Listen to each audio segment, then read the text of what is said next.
afternoon, everyone. My name is Angie. I'm a patient educator with the Stephen and Barbara Slaggie Family Cancer Education Center here in Rochester, Minnesota. I'm also a registered dietitian nutritionist. Today, I'm so glad that you can join us to go over another one of our nutrition tips, and this is going to be nutrition tips during cancer treatment. Just so all of you are aware that I am recording this session, just so that others who are unable to join will be able to view it at a later time. And we will post the recording on Mayo Clinic Connect, our cancer education blog. So let's get started.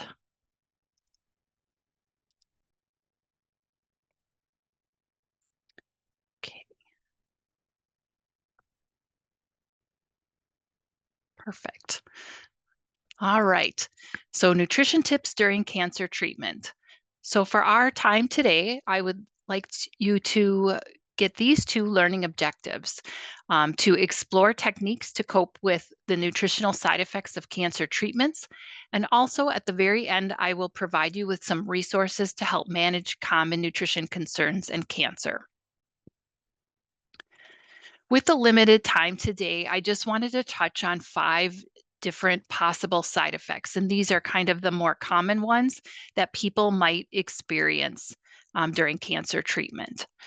It's important to always talk with your doctor or care team if you are experiencing any of these symptoms.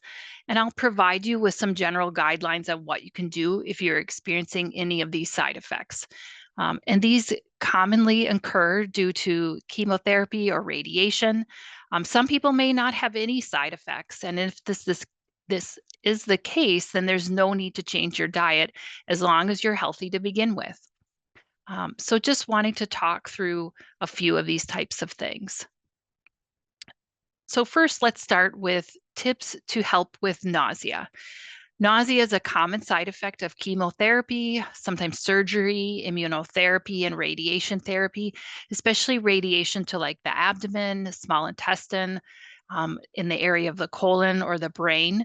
But there's help, and there's many effective medications that your care team will talk with you about to help with nausea. And the key with the medication is to really take that anti-nausea medication on a regular schedule instead of waiting until you feel sick. So kind of being a little bit more proactive. So that's one thing that I wanted to touch on.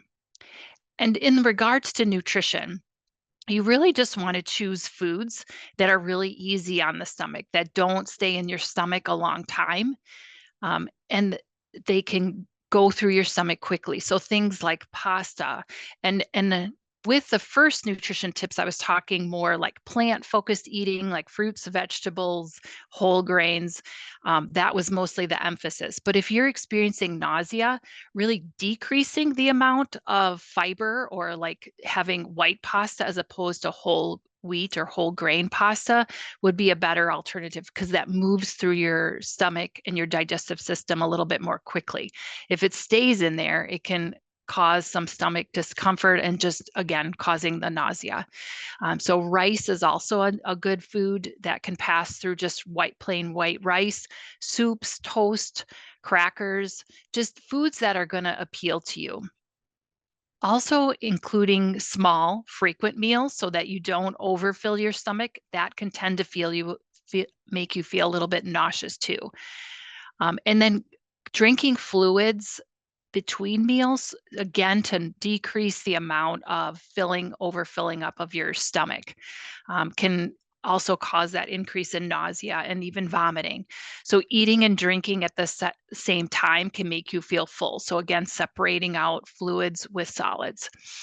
If you need to drink during eating, just take very small sips if your mouth is dry. Some people also find that food odors or certain smells are really cause them to be nauseous. So you may find it helpful to let someone else do the cooking. Try to stay out of the kitchen. If you're needing to have foods at a restaurant, maybe is there an option of picking it up for takeout? Or just even having foods that are going to be a little bit more at room temperature might help you too with when you feel a little bit nauseous. Then tips too to help with appetite loss. Your loved one, being a caregiver, your loved one might lose their appetite for a few days after treatment or possibly even throughout treatment. Just know that your care team will be monitoring their weight so that really trying to be ahead of the game if they are losing weight. It's really important to talk with a registered dietitian nutritionist so that they can help make sure that you get adequate calories and fluids in and not continue losing weight. And no one really knows what causes your appetite to be lost. It may be due to the cancer itself, sometimes just fatigue. It requires a lot of energy to either make the food, eating the food. And so you may not want to really put out the energy to do that. Pain can also just decrease appetite. Certain medications that you might be taking, I mentioned fatigue, feeling stress, fear, depression, and some anxiety are all things that can contribute with decreased appetite. Again, what can help with getting in more foods if you don't have very much of an appetite is to eat small, frequent meals with snacks in between. Many people find it easier to eat the smaller amount of food more often. Just keeping, like when you go to the grocery store, just thinking about what kinds of foods might be easy to keep nearby. Things like peanut butter crackers, nuts, granola bars, dried fruit. Those kinds of things can be easily kept near a bedside table or a side table in the TV room or something like that. And it may feel like eating has become the focus for someone who may not have much of an appetite, but it's really important to just try to make the eating environment relaxed and pleasant so that they can enjoy the food. But I know it's common to worry about someone when they're not eating. So really just kind of going with the flow and really having foods that sound good for the person who may not have much of an appetite. Again, you have to kind of bend the rules a little bit and not necessarily have that plant focused eating and just go with whatever sounds good.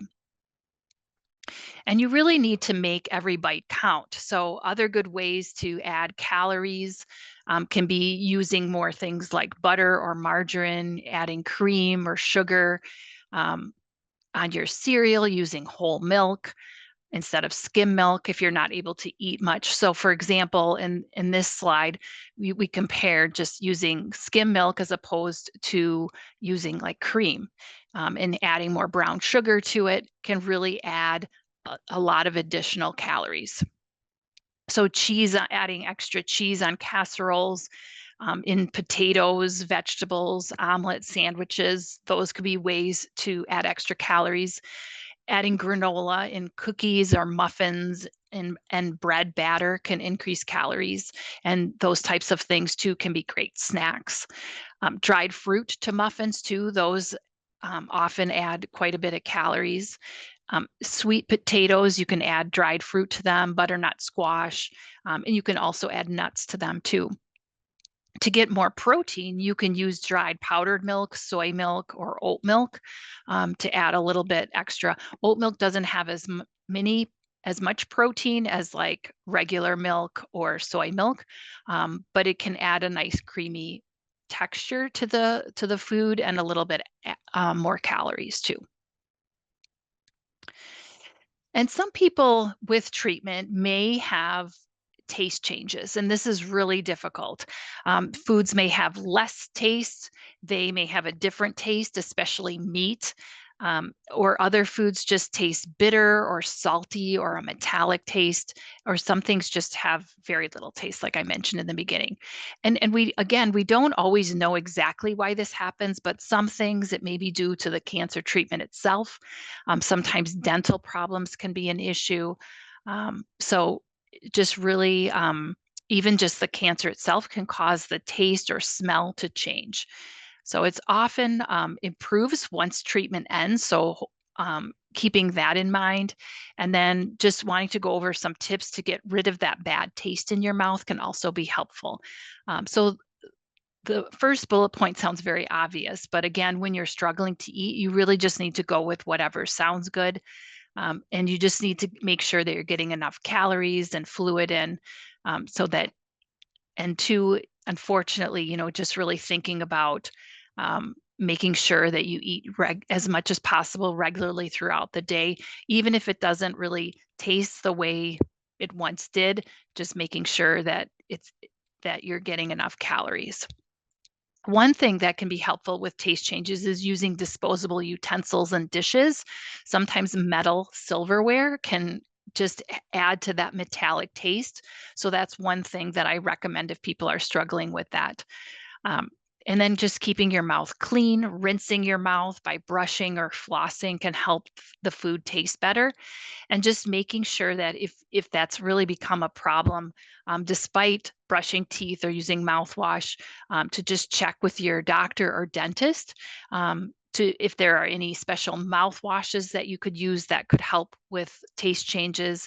And then even just checking with your dentist too, to make sure there aren't any changes from a dental perspective of like an infection or anything like that going on that may also be contributing to taste changes. With things that lack flavors, sometimes adding seasoning or flavors can really help.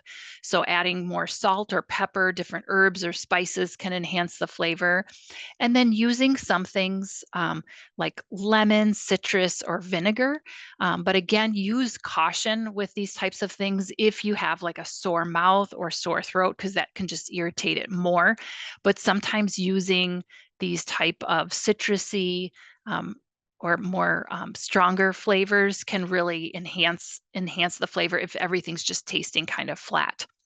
Also, things like soy sauce or barbecue sauce has sweetness that can sometimes counteract if you're experiencing a very salty taste when you're eating things.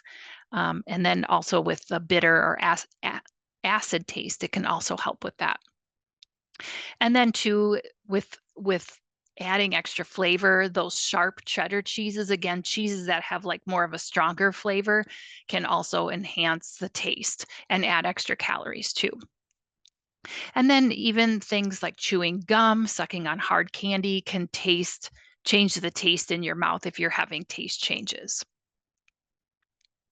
Then I wanted to touch on just how to get good protein sources, just because I mentioned that often with a change in your taste, sometimes that has to do with protein. So making sure that it tastes good to you, but getting enough protein throughout the day, which is a main ingredient in meat. So it's important to maintain healthy muscles and tissues.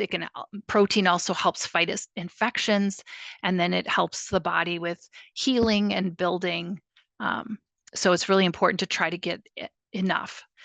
To help you get enough protein, trying different types of protein sources. So if you feel like just red meat that's what's causing some issues with taste changes, maybe switching over to trying poultry or fish, maybe another way to get it.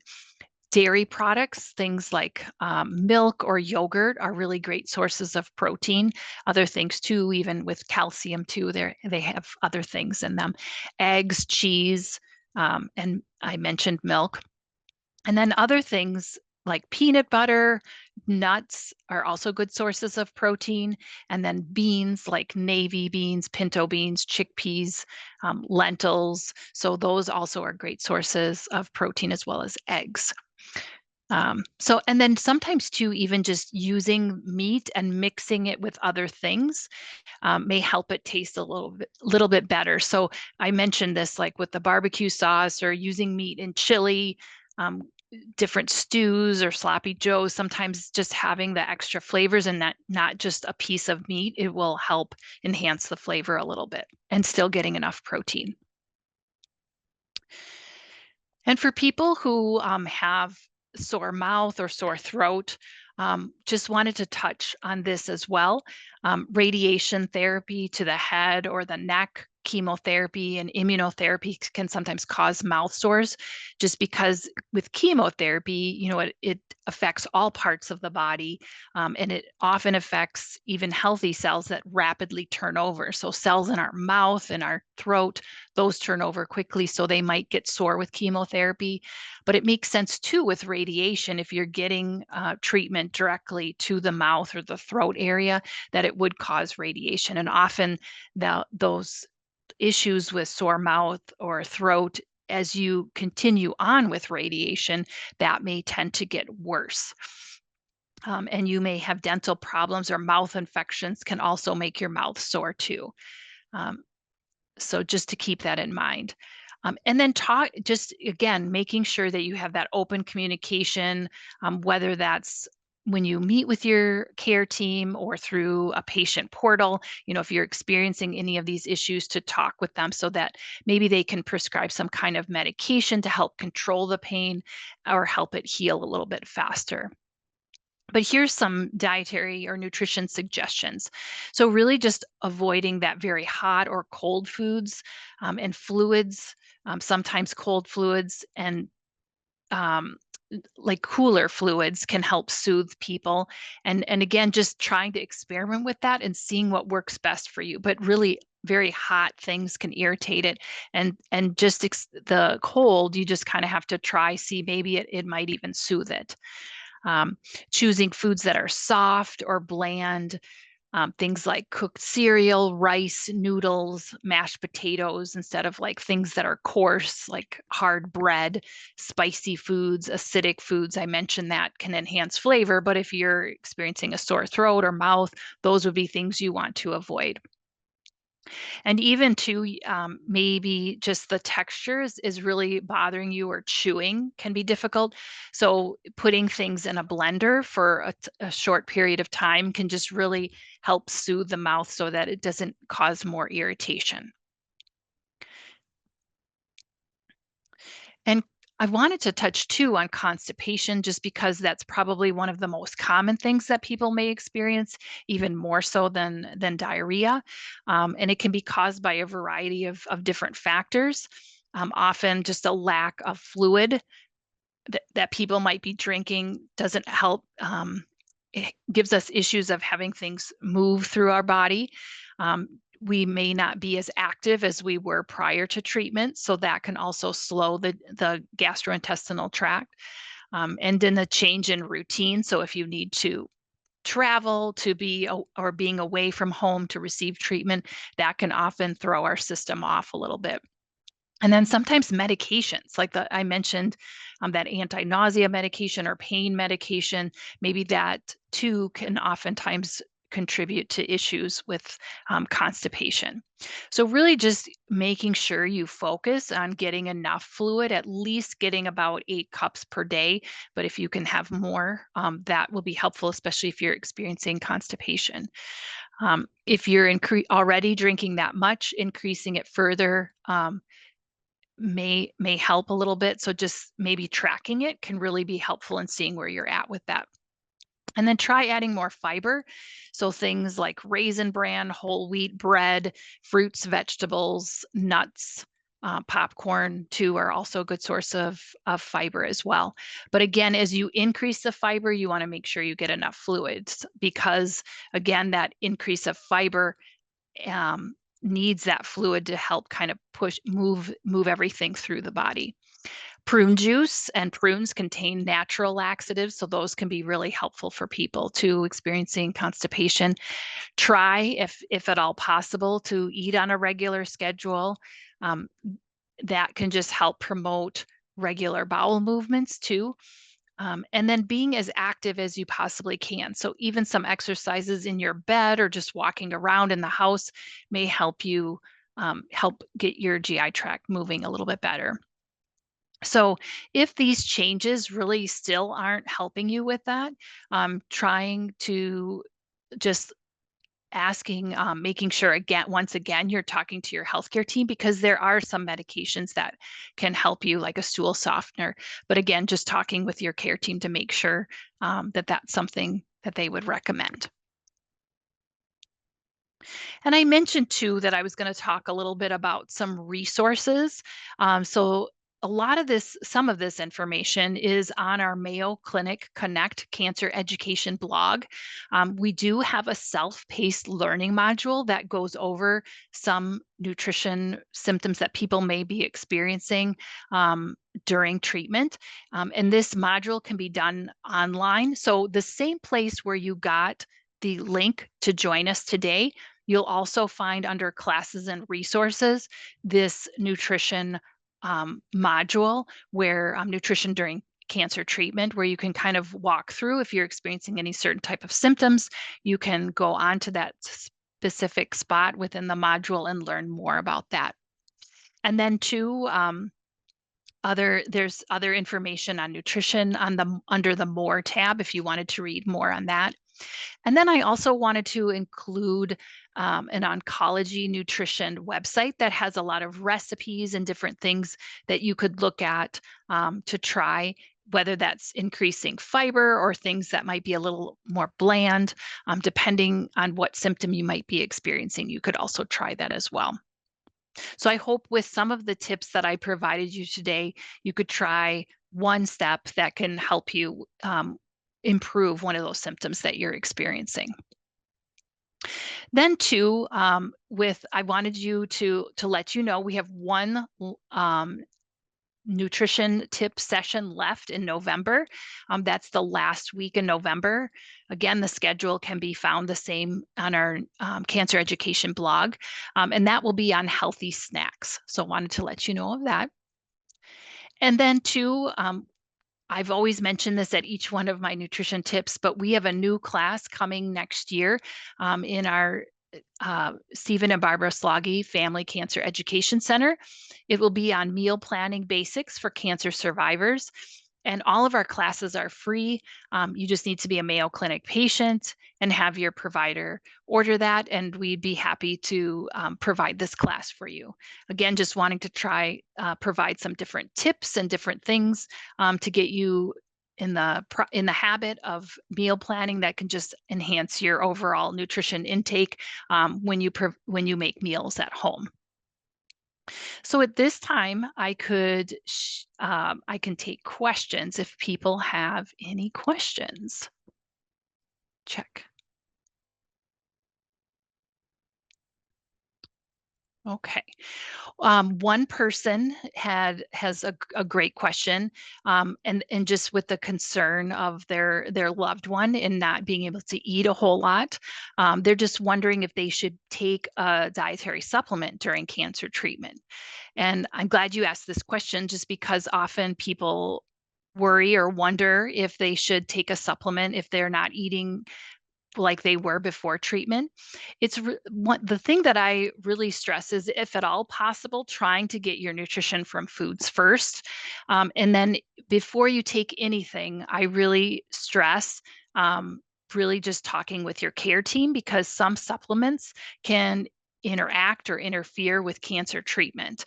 And so just taking one nutrient may not provide all the nutrients that you need. So that's why, as dietitians, we really just try to recommend getting your nutrients from foods first. So just wanting to mention that. And they can be quite costly too. And really the recommendation is to only take a supplement if you're really deficient in something. So again, just wanting to focus on foods first, if at all possible. And then too, if you're really struggling to eat things, really getting a consult with a registered dietitian nutritionist can be helpful, because they can help tailor the recommendations specifically to things that you might be struggling to get in, or if you have taste changes or anything like that. So just wanted to mention that. So let me see if there's another question too. The other thing, so there is another question, and it has to do with fatigue. So often the person is expressing that during the day they have to prepare meals. And so it's just really hard because they are experiencing so many fatigue, and that's really causing them to not get a lot during the day. So really, just if at all possible, I kind of mentioned this a little bit, is that depending on whether that's friends or family members can help prepare meals, if at all possible, to have those just ready to go and heat up in the microwave or something like that. If people are helping you with grocery shopping, or if you're doing the grocery shopping, just thinking about things that can be really easily kept close nearby, so you can try to eat smaller, frequent meals throughout the day. If you're making meals at all, trying to do that when you have a little bit more energy. So kind of thinking, if morning time you have a little bit more energy, thinking about making maybe a sandwich or something like that for lunchtime, or just something really easy that you could grab for breakfast, and then so that you get enough throughout the day. The other thing too is when you're preparing a meal, thinking about, can I sit when I'm preparing, making the sandwich? Because that just will help if you're experiencing a lot of fatigue, just help conserve your energy. And again, doing that at a time of the day when you have a little bit more energy. So, well, at this time, I don't have any other questions. I just checked the chat. Oh, wait, there's one other question. So the other question is that I mentioned that adding sugar, like in the cereal, when I was trying to have people get as many calories as they can because they are not eating enough throughout the day. But they've read that people who have cancer should avoid sugar, and just wondering, is that true? And really, what it comes down to is that it is not true. What it comes down to is that we really try to emphasize people to not consume a lot of added sugars when because those types of things don't have a lot of nutrients. Now, for someone, because that might contribute to weight gain. And so it's kind of a more indirect type of link with cancer, because if people have carry excess weight or overweight, that can lead to certain types of cancers. It's not the sugar itself that's causing the cancer. So when I was speaking to adding sugar in your cereal, we just want to make sure if someone's losing weight that we can get calories in them as much as possible. So this is kind of an exception to the rule, because we just want to make sure that we don't want to lose any more weight. And you can also add things like whole milk to increase the calories and protein, add dried powder milk to it as well. So those are other ways that you can also get additional calories. So that's a great question. Thank you for also adding that. I almost missed that one at the end. So perfect. Well, good. So glad to have everyone here today, and looking forward to another last nutrition tip at the very end of the month. So check our schedule for the next one. And as always, we will record it. If you can't make it live, you can watch the recording. Thanks so much. Have a great day.